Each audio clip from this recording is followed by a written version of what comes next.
Біздің мектебімізде биылғы оқу жылында негізгі қор көркем әдеби кітаптармен толықтырылуда.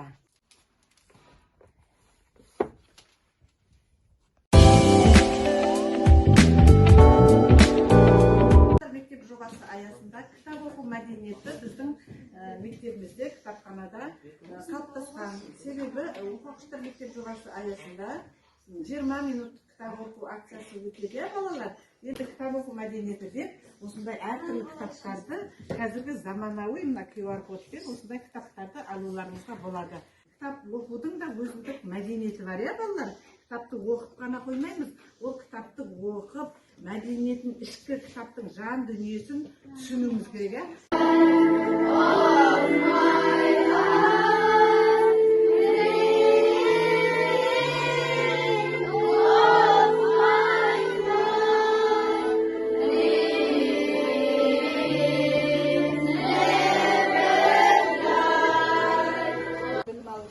Бүгінгі біздің оқушылар мектеп жобасы аясында өткізіліп жатырған кітапханаға қош келдіңіздер. Ағылшын тілі пәні мұғалімдермен бірлесіп өткізіп жатырған бүгінгі біздің іс-шарамыз.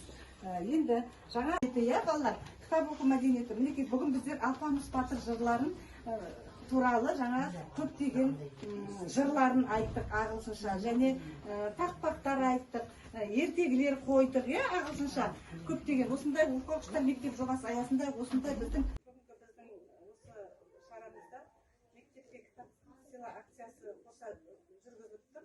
Ағылшын тілі пәні мұғалімдерінің қолдауымен кітап оқу мәдениетін жаңғыртудың жолдары мен тиімді әдістері әртүрлі іс-шаралармен өткізілуде.